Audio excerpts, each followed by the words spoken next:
everybody. And by the time you guys see this, it'll be this afternoon.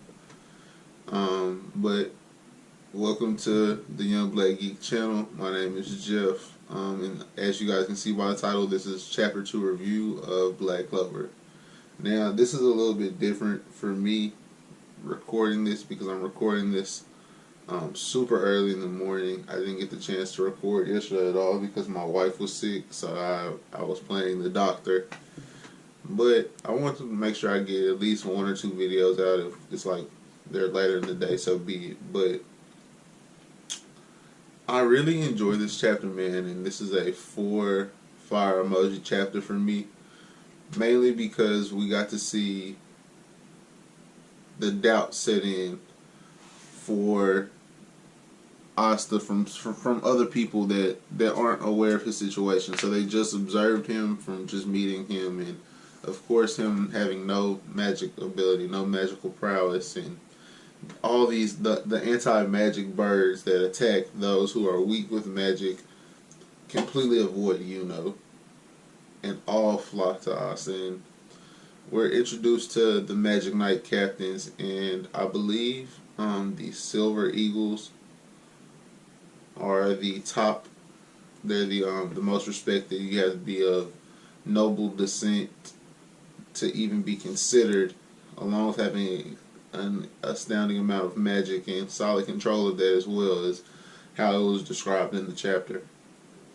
And so my guess is that they're going to make an exception and invite Yuno to be a member of that squad, of that Magic Knight squad, just because of how incredible he is with magic. We see him pick up flying with a broom incredibly quick. We saw him be left alone by those birds. We've seen his other magic feats, but he's missing the nobility. And so I feel like that's going to be his barrier to break, is that he'll accept this because it is a path to his goal, which you can't take away from him. It's beating Asta to be the Magic King, the Wizard King, excuse me, being the Wizard King. And I'm gonna be sorry, guys, with pronunciations and like just being slow, because this is before I even get up for work.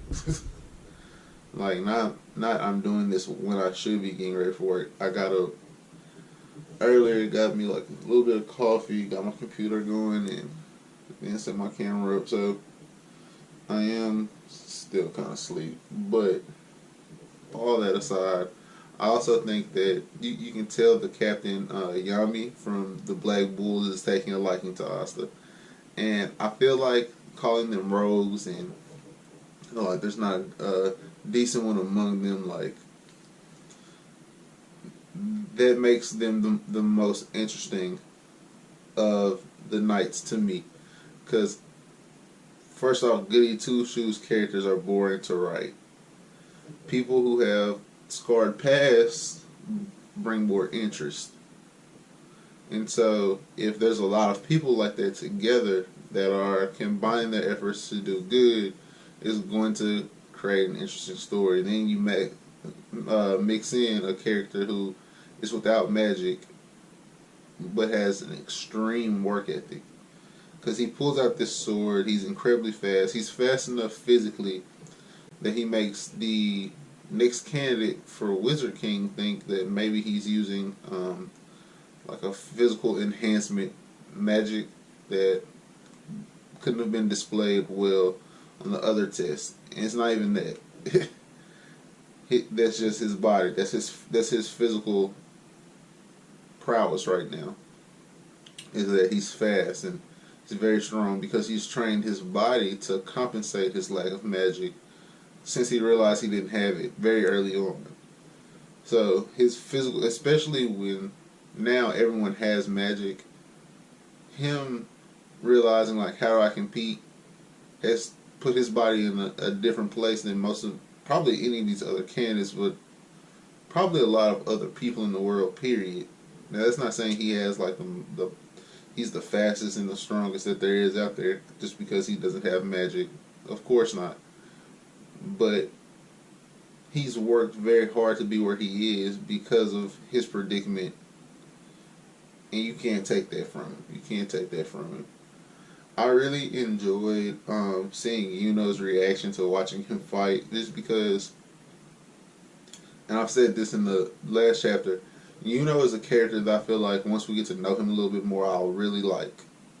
Right now, I like Yami a lot, and I like Asa a lot, which is different because he's loud. He yells a lot, and it, when it comes to action, he's been solid. So like I'm for him. I like him a lot, even though it's like he has like the one thing where I'm gonna be a wizard king, and it's just so Naruto.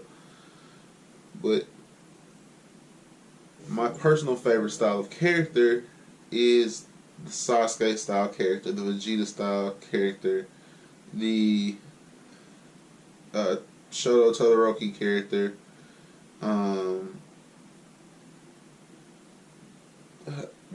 I can't never think of my guy from Yu Yu Hakusho. And I'm looking at him, this guy. But they're all my favorite type of character, where they're like natural born geniuses and calm, cool, collected mindsets and outstanding like physical ability as well, but they also have like they're darker characters. They don't have like this natural ability to bring the light out of people. They tend to attract people because of how other people perceive them versus what their actions may display, or even wanting people around all the time. It's just like naturally people look at them and say like, man, they've got it all. I want to go associate myself with them. And those are usually the people they stay away from. But they also get caught up in how the main character attracts people through like genuine care of others, for lack of a better term. Regardless of all that, I'm very interested to see but I do believe that Yami is going to offer Asta a chance to be a part of the Black Bulls. Just you could tell his interest after watching him fight, and he had that interaction with him earlier, which I thought was a very funny ordeal when they introduced him and the two knights that are with him. I can't think of their names, but one of them's like, I guess he's not the perv so much as a womanizer, like shoot or shoot, man. So he'll shoot, he'll shoot, and then you got the guy that's like supposed to be like very talented, but he lacks personable skills, or he lacks communication skills, or he's lacking like a basic life skill when it comes to communicating with others. I can't think of what it is, but then you have Yami, who like got lost, but he's incredibly like menacing. Like, and Asta recognizes this, and his best way to communicate that with him is like, hey, you look kind of old for a kid. Like, and that's funny. Like, that's funny. But he's basically like, he kind of gives off like a villainous vibe almost, just, or not even villainous. He has that real like that Captain Smoker vibe, where it's like you can tell he's there to do good things, but it's like, bro, I'm not listening to you. I'm gonna do this my own way. He has a lot of Captain Smoker vibes, even like the fact that he's built well, and here compare them, just how their demeanor is, and I could be off base, but that's my comparison. Once again, guys, though, 4 fire emojis for me. Really enjoyed this. I'm gonna wrap this up because I gotta get ready for work.